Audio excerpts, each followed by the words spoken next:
Sabe aquela história de um projeto gigantesco, multibilionário, que parece perfeito no papel? Pois é. Uma porcentagem enorme desses projetos já está, na verdade, condenada ao fracasso logo na primeira semana. E o motivo não é falta de dinheiro nem de gente competente. É uma falha quase invisível que acontece bem no comecinho do planejamento. Hoje, a gente vai mergulhar fundo nesse buraco negro para entender por que ele surge e, claro, como escapar dele. Para começar, vamos a um número que, olha, chega a assustar. 70%.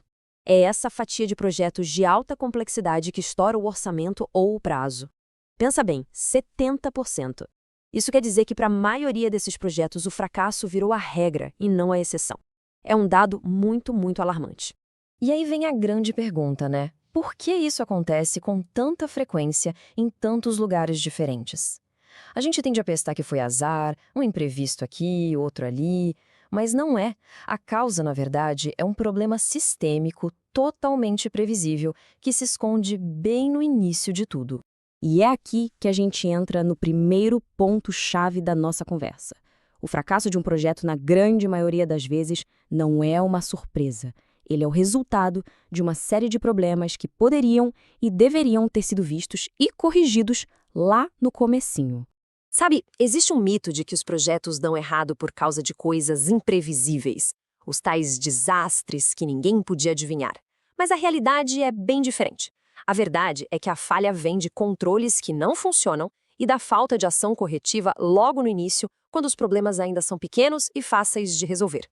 Então vamos conhecer de perto o grande vilão dessa história, o que a gente está chamando de buraco negro do planejamento. É justamente nessa fase inicial, que muitas vezes é feita às pressas, sem a devida atenção, que as sementes do fracasso são plantadas. E uma vez que o projeto entra nesse buraco negro, ele suga tempo, dinheiro, recursos e quase nunca sai de lá. Isso não é só uma impressão, não. Um estudo importantíssimo da Rand Corporation, feito a pedido da NASA, basicamente nos deu um mapa desse buraco negro.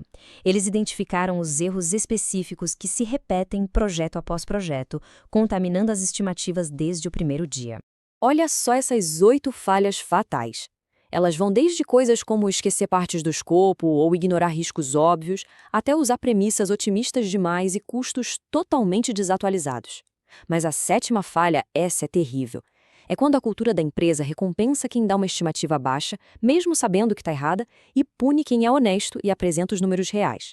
Juntas, essas falhas criam a tempestade perfeita para o desastre. Bom, chega de falar do problema, né? A boa notícia é que tem solução.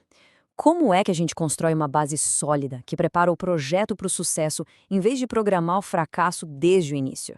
A resposta começa com um conceito fundamental chamado Front-End Loading, ou FEL.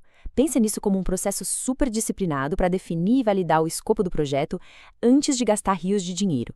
É basicamente a versão de bilhões de dólares daquele ditado meça 2 vezes, corte uma. E para usar o FEL é preciso uma virada de chave na nossa cabeça. É abandonar aquela ideia de ter um plano único, engessado, e passar a trabalhar com uma base que leve em conta probabilidades e riscos.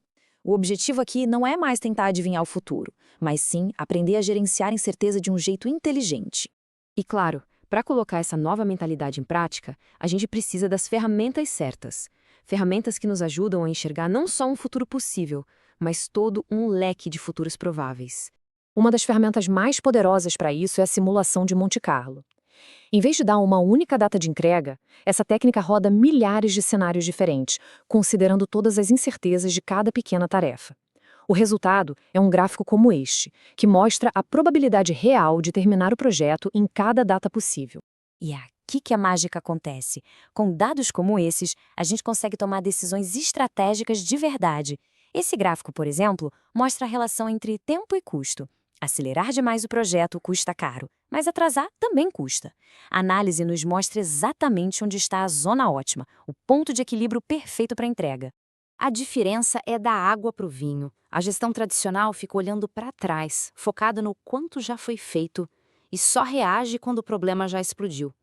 A abordagem orientada ao sucesso, por outro lado, olha para frente. Foca nas tendências, busca sinais de alerta e age de forma proativa para manter o projeto sempre nos trilhos. E quando a gente tem essa base de dados robusta e essa mentalidade proativa, a própria governança do projeto se transforma. Ela deixa de ser só um exercício de fiscalização para se tornar um verdadeiro motor que gera valor. A melhor analogia que eu conheço para o controle de projetos moderno é um GPS. Pensa bem, ninguém dirige um carro olhando só pelo espelho retrovisor, certo?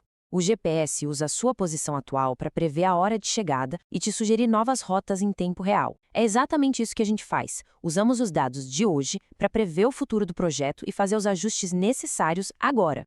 E uma técnica bem prática que ilustra isso é o Rolling Wave Planning.